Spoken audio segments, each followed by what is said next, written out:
Hello and welcome back to another episode of You Want to Do What with Dan and Julie. Today we have Charlotte on, who is a creative director. Hi, Charlotte. Hi, How are you? I'm great, thank you. I'm glad to be here with you guys. So do you want to tell everyone a bit about what a creative director actually is? That's a very good question, and it's something that I often wonder what the answer to is myself. It's essentially a sort of jack of all trades, master of hopefully some along the way. But it's kind of you oversee everything creatively. So whether that be for an artist, whether that be for a brand, it's everything from video to sort of brand direction to I don't know illustration, visuals for a tour or something like that. So it's every aspect of that person's visual output, which is really interesting. So you're looking to bring together all these different ideas and elements into something more cohesive. Yeah, absolutely. Yeah. So what was school like for you? Were you into the artsy world? Were you very sort of into the creative process? I had a fantastic art teacher the whole way through school. But I was weirdly quite academic as well, which isn't something that you hear a lot of people say who are more creatively minded. You know, I loved English and sort of reading and kind of narrative and that kind of a thing. And I think recently kind of in video work, it's where those kind of that visual and that sort of narrative kind of come together to sort of really kind of, um, together to sort of form how you would kind of put together sort of plot and things like that, and it sort of all clicked and kind of made sense, which is awesome. So yeah, I think always kind of very creatively involved with everything really, and just sort of very interested in anything visual. So what was your journey up to creative director? Did you go to uni after school? I did. So I was actually a fine arts student. A lot of stuff that doesn't really seem particularly relevant to, a lot of people who do the same thing, go and study visual communication or media. And I have more of a fine art background, which I think sometimes, I always believe that sort of good creative work, whether that be, good design, isn't necessarily influenced by design. It's influenced by pretty much everything else out there. And so, fine art was the choice for me. It was quite, messy for 3 years, and a lot messier than dealing with InDesign layouts. So I went to university in Birmingham, and after that, I left and worked in a couple of sort of studios in and around Birmingham, and that's kind of where I started with that. So actually, I was going to ask, being a creative director, you obviously look at lots of different aspects, but obviously a lot of people specialize in something, whether that be video, photography or graphic design. But obviously you're more on that fine art side. So how did you learn about the other stuff as well to then get that aspect into your job now? I think being a millennial, the internet is a great tutor. But I think, really just stuff like that. I think it was kind of finding a form and a kind of a bit of an outlet for the work that I was creating. So all the time while I was studying fine art, I was also kind of involved in really, really small, very lo-fi commercial projects, whether they be like, flyers for club nights and that kind of a thing, or, that sort of very, very early stages kind of stuff, which really teaches you how to, the sort of principles of design and that kind of a thing. And then, I suppose I was just always kind of making that work alongside doing fine art, which I think fine art in itself it always teaches you to experiment and to kind of push what you're doing into, different media and that sort of stuff. So I think it's pretty relevant in a lot of ways. Do you need any specific qualifications to actually get into being a creative director? Is it kind of an entry level role, or are you, you've been there for a while and you work your way up to creative director? Oh, absolutely. I think you have to work your way up. I think the best art directors and creative directors are people that have had practical experience of all of the things that they brief, because obviously I brief, photographers, or I brief designers, or, illustrators and that kind of a thing. And I think it's really great to have had a bit of experience of all of those things before you go into them, into being a creative director. so that you really fully understand what you're asking someone to do. I think it makes the whole process a lot easier because you can speak to someone on, a certain level. But yeah, I think it is sort of something you kind of work your way up to, I think, as opposed to sort of just becoming, so to speak. Yeah.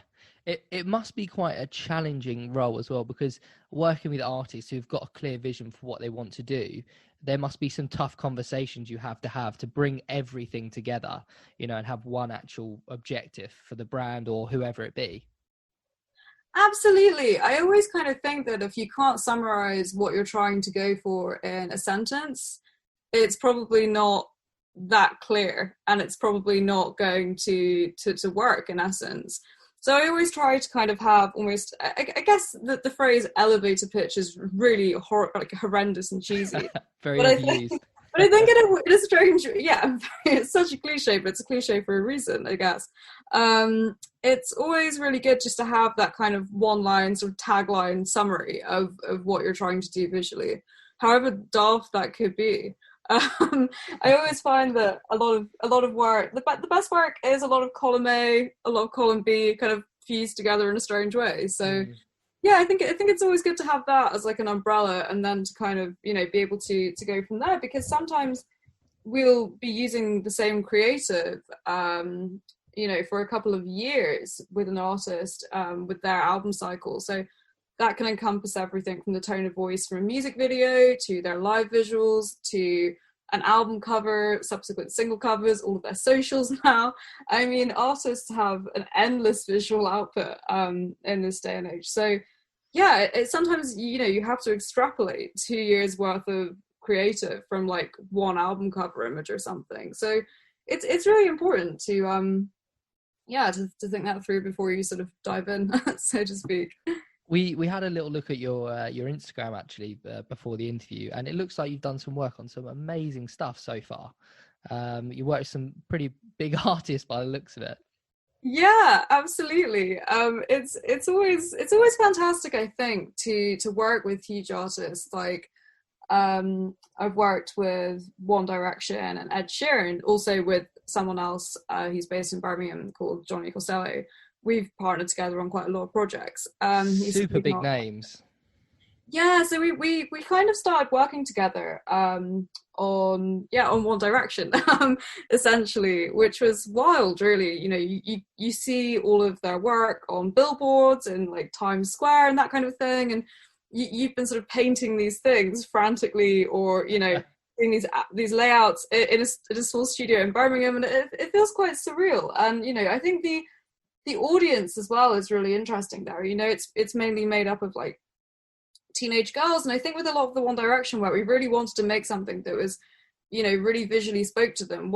It didn't sort of fall back on the usual visual tropes that boy band material does. It really presented them as something that was genuinely cool and genuinely sort of felt of the time.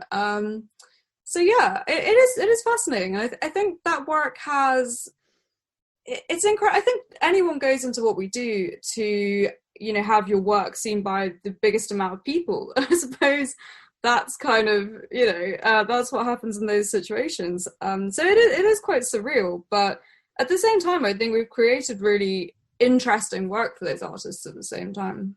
So you've obviously said you're worked on album covers with Ed Sheeran and One Direction, but is that sort of like what you do? Do you sort of specialize in that, in album covers and sort of bands, or is it like a loads of different things that you do? So it's mainly within music. I have done work in fashion. I've done sort of editorial still life for like Condé Nast in Germany and places like that. And I'm massively interested. We're kind of moving a little bit more into sort of branded content in the sort of sports kind of area. Of late, but music is the main thing that I've always done, from being a sort of junior designer kind of level to right up to what I do now. So yeah, I've always worked in music. Is it typical for people to have more of a speciality in the field? In the sort of field of art direction, or yeah. So obviously you're slightly more to music. Is there people who specialize in sport and Absolutely. I think, I think it's, people can be fantastic art directors of cookbooks, for example, even, as something as niche as that, which is, I mean, cookbook art direction is actually incredible. Yeah, they must get loads of work. There's about 1 million cookbooks coming out every week. Oh, and they're actually, not that I really use them because I don't really have the time to, but they're so, they're always so incredibly well thought out, and they look incredible. But I think it is often that you would have a sort of specialism. I mean, at the moment I'm working on something that is more the sort of, it's more kind of the industry, without giving away too much, because it's the sort of the project where, if you let any details slip, you might wake up with a horse's head. So I think, but that's again more the sort of commerce side of the music industry. So it kind of helps to have a specialism because, you're so well versed on what's gone before, sort of industry trends, that kind of a thing. But at the same time, music is always something that, I've been very passionate about and loved. So especially in, sort of popular culture in general. So I think in a lot of ways, it is really good to have a specialism. But having said that, I think across the board with entertainment, you do, there are a lot of parallels with a lot of different industries. So I think it is something you can sort of turn your hand to, doing it across, different sort of industries. But, and we've done branded content for people like Bacardi in collaboration with an advertising agency and also, musicians. So there is the element more and more these days of, music being tied into sort of more branded content as well, which is quite interesting. So how does it work being a creative director? Do you work for a company, or do you work freelance, or do you dip in and dip out? How does it work? So I work for myself at the moment, but I also I collaborate with a lot of people. I mean, everyone from letterpress artists to other creative directors, to videographers, to producers, photographers, wow. Absolutely everyone. Yeah, it's fantastic. What would your average day consist of then? Probably waking up and panicking. No, I'm kidding. I think it's more, it can be really varied. So it depends whether I'm, having more desk days where I'm kind of writing treatments or putting together sort of pitches, proposals, that kind of a thing, or actually working on artwork, or, just kind of briefing people, that sort of a thing, or, if we're kind of out on a shoot or something like that. So it varies wildly, but I'd say the general answer is they're very long. But yeah, it can be really varied, and that's what I love about it, because you can be, for example, somewhere in, the Quantox doing a video shoot, hoping that your artist doesn't fall off a cliff, or you can just be literally sitting at your desk for 14 hours a day. So it is varied, and I do really enjoy that about it. You mentioned doing pitches and working for yourself. Yeah. Having to collab with people, and I guess do you pitch to sort of advertising agencies and artists, and is that a big part of your job? Yeah, absolutely. So even if it's an artist that I have an established working relationship with, it'll often be that I'm still sort of pitching ideas on things, not necessarily in the sense of getting a job or that kind of a thing.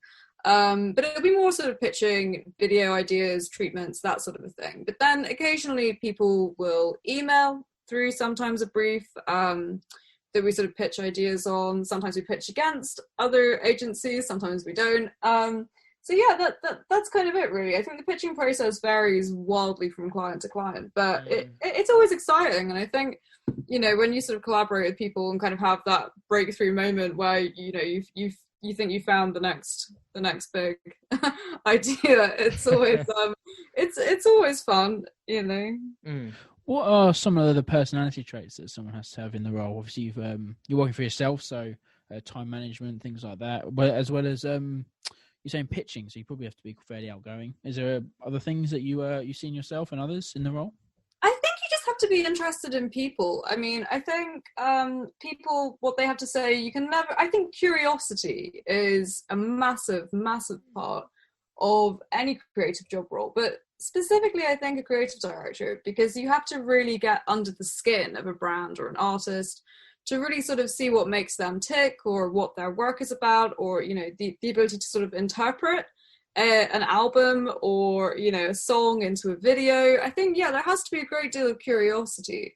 And obviously, yeah, I think it's great to be personable, you know. Yeah. But I think, I definitely think sort of a curiosity to sort of explore things, I think, would be the number one trait I would probably say is useful.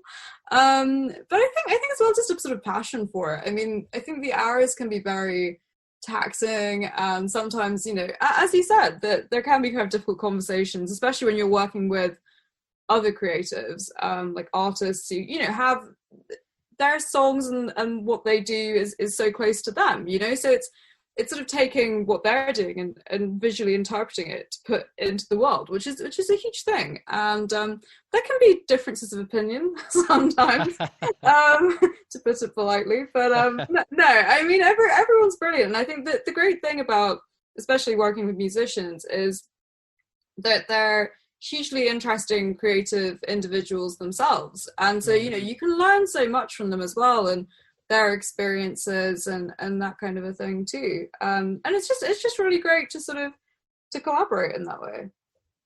So what would be some of the biggest positives and opportunities you've got since you've been doing this role? I think working with some really amazing people, you know, I think everyone focuses a lot on the artist, and they think, wow, you must hang out with pop stars every day. It couldn't be further from the truth a lot of the time. It's very much actually the people that I collaborate with, whether that be, you know, photographers or other art directors, you know, some of them, or motion designers, that kind of a thing. You know, they're all so motivating in their own way to sort of, you know, help you to want better from your own work as well as the work that you're, you know, doing collaboratively.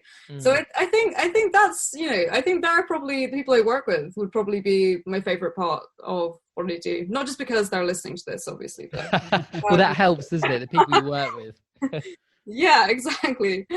They might be the answer to the next question as well, which is the what's the less favourable sides of the job as well? Oh no, I mean, I think, you know, I think as any working process is, sometimes it can be quite tense, especially when there's a lot of different opinions in a room, you know, trying to sort of and creative work is so close to the person that creates it, you know. So I think sometimes having to sort of work with commercial deadlines and pressure and feedback, you know, can be really stressful. But I think when you work with the right people and a sort of, you know, team of people that you can really trust creatively, you know, it can be an amazing process. And, you know, you really couldn't, I couldn't do the work I do without everyone that I work with, you know, producers, videographers, that kind of a thing. The least favorite part of it, I say, sometimes is time. I think time is is definitely can run away with you, and you always feel like you want more time on everything. But commercial deadlines can be quite intense. So, for example, we just did a video for Tiesto, where the deadline between brief and the video going live was about a week.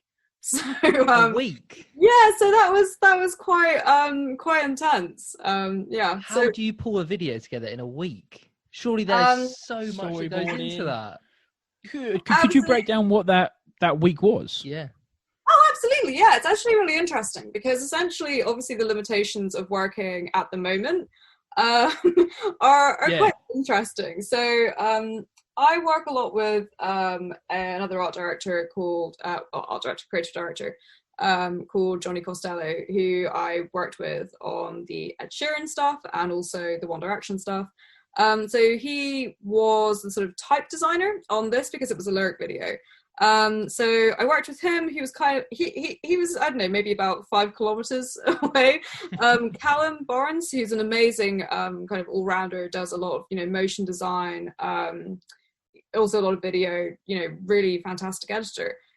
He worked on that as well. He was kind of in the same area. Then Aaron Whisker, he's the producer I work with. So he sort of produces and brings everything together, and also kind of works on editing as well.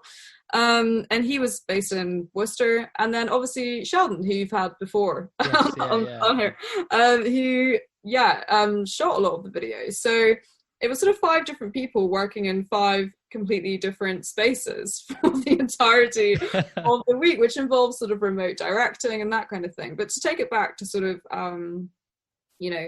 the treatment and the sort of very initial stages, as we received this brief, I wrote up some treatment ideas, sent them across, and then one route was okayed, and we sort of moved very rapidly into sort of production on this. So we put together a couple of shoots. I mean, luckily they were more sort of more still life kind of style shoots, sort of shots that we were kind of looking for.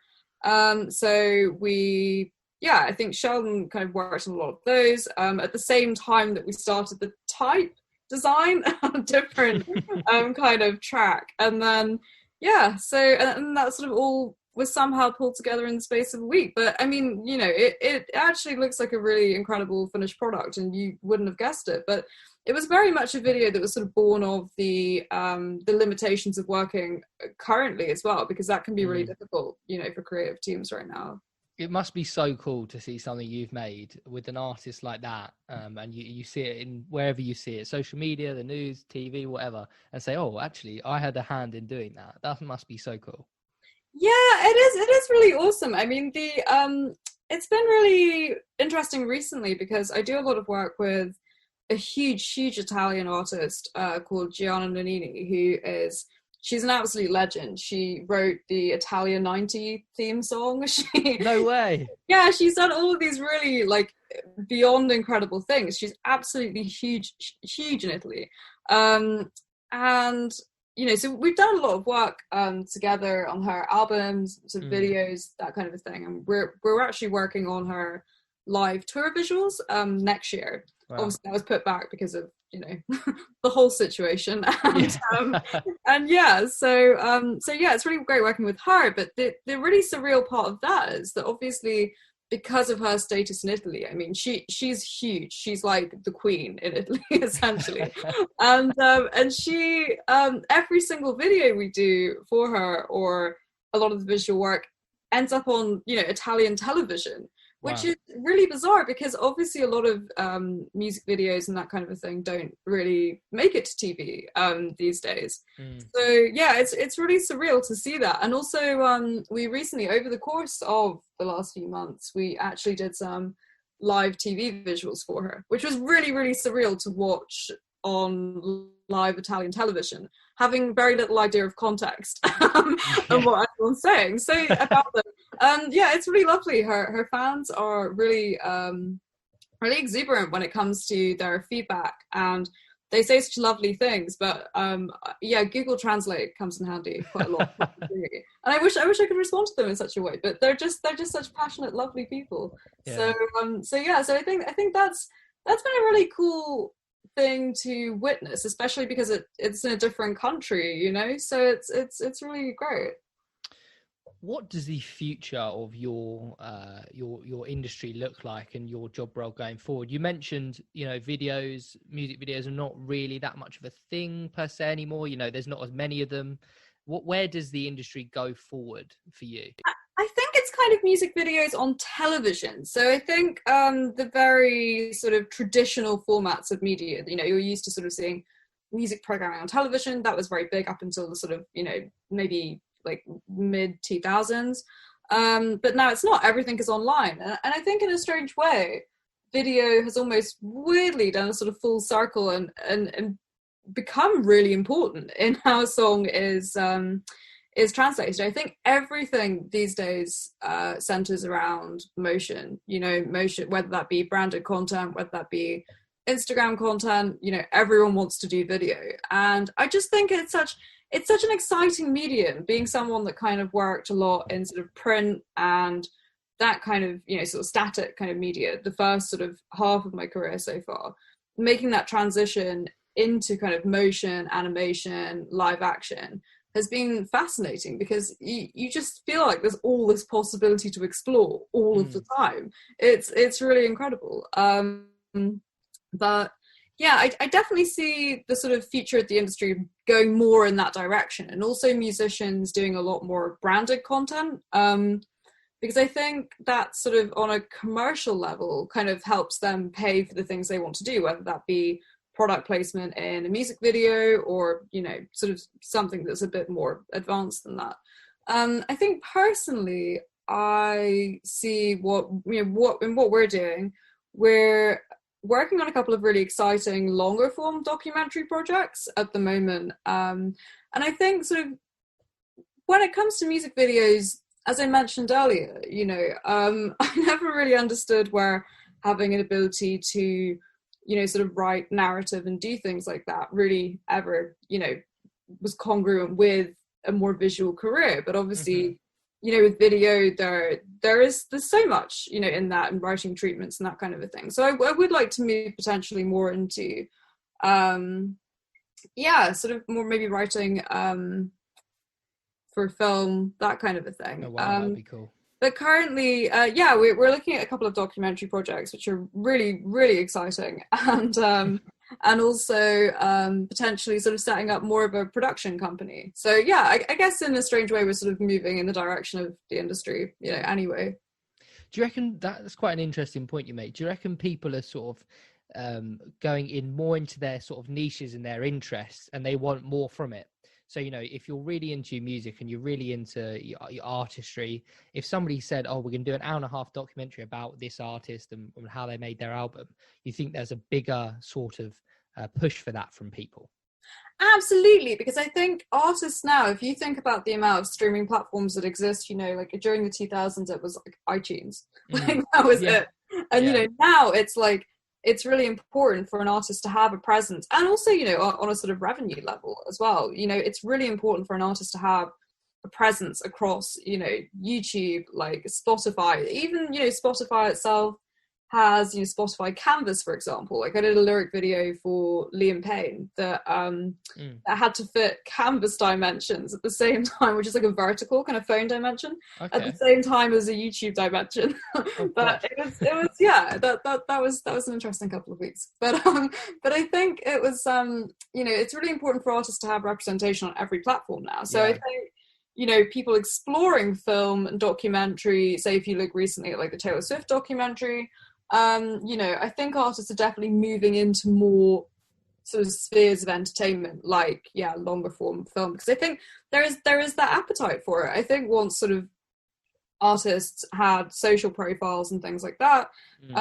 you know, the appetite has just grown bigger and bigger, and people just want more and more access, I think. So I definitely think that longer form documentary making is going to feature in more artists' sort of repertoires. That's exciting. That sounds like you're at the beginning of something, you know, the next level. You mentioned social media, and this is the next sort of the growth of that access to them.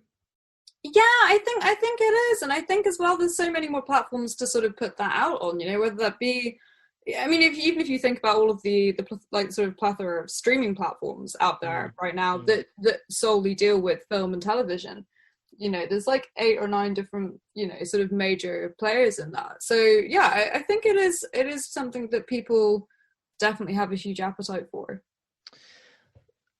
So we like to talk a little bit about money on the show.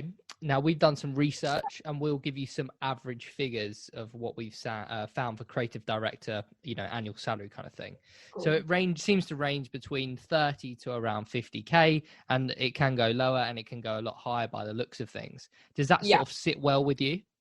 Yeah, I mean, I think obviously, you know, women are always chronically underpaid in any industry, but it can vary. Obviously, you know, as I suppose anyone who's probably freelance or runs their own company on this is probably, you know, attested to. It is quite. I'd say that's probably around the average, but obviously, you know, it can be a lot higher. It depends really on the industry in which you work as well. So. What would you say is something that is not in the job description? You know, you didn't realize it was going to be there when you first started down this career. Can be good or bad as well. Bad, probably a lot of Gantt charts. I Okay. do Yeah. really dislike a Gantt chart, I must admit. Creatives and Excel type things don't really mesh in the way that you think they would, surprisingly. But I Use think, paint. well, yeah, I mean, that, organization is, I mean, people say organization is key, but I mean, it really, really is when you're trying to keep track of, like, as I said, even with this video, if you're trying to keep track of like 4 different people's workflows and, you're also trying to sort of manage a client as well on the other side, it can be, really catastrophic if you're not organized. I think that is, I mean, that obviously in time management, because time management is, just the devil really, incarnate. But I think the things that are unexpected that I wouldn't have maybe thought about but are positives of the job, it's definitely just learning about, so much about what other people they do in terms of, like, videographers, sort of finding out about the latest sort of technology there, or, looking at new ways illustrators are, making imagery, or, seeing like letterpress artists. We used an amazing guy in Dublin who does that on Gianna's album. And seeing this sort of mesh between these really old forms of technology and then also like the sort of, cutting edge technology, which is kind of more, say, on the live tour kind of aspect of, doing visuals and that kind of a thing. I think it's almost getting to sort of look at every single one of these jobs and sort of experience it to a degree, and find out so much about it, as opposed to sort of just doing one thing, which I think is really fantastic, actually. Yeah, it sounds like if you're an inquisitive person, like you mentioned, it's a perfect role to just dip in and out of different parts of the industry. Absolutely, you can just poke around everywhere, from, as I said, like a letterpress studio to literally anything. It's really, it's definitely a job for really inquisitive, creative, probably just very nosy people. So how does somebody progress within the industry? You've already worked with some massive people. How do you going to progress within this industry? I think it's just about, as I said, I think trying everything to begin with is fantastic, because, even within, say, video, you could be a really great focus puller, or, which is a very, very specific but very important job, or, you could be a great art director, or you could be, a fantastic, like, director of photography. But you're not going to know until you've sort of tried these things out and, sort of put yourself in the space to try them out, which I think sort of leading on with that is creating your own work, I think, is really, really incredibly important. It really, whenever I sort of get someone on board to, work on a project or sort of collaborate with, the first thing I'll always look at is their self-initiated work, because I think it really shows, the passion that people have for, whatever it is that they're doing. But also it just sort of shows initiative. And I think, creating your own work then will help you figure out where it is specifically that you really want to sit in the sort of general sphere of, creative job roles. Have you got any advice for somebody that's thinking, oh, actually, I really like the sound of this? What would you say is the first step for them to, move into the industry? I think just talk to people, I think I've never, it's quite strange, because I think even sometimes myself, even at this point, I always think, well, I wouldn't want to annoy people. But I think it's always fantastic to hear from anyone, because you never really know what skills they have that you might need for a project, no matter how niche they are.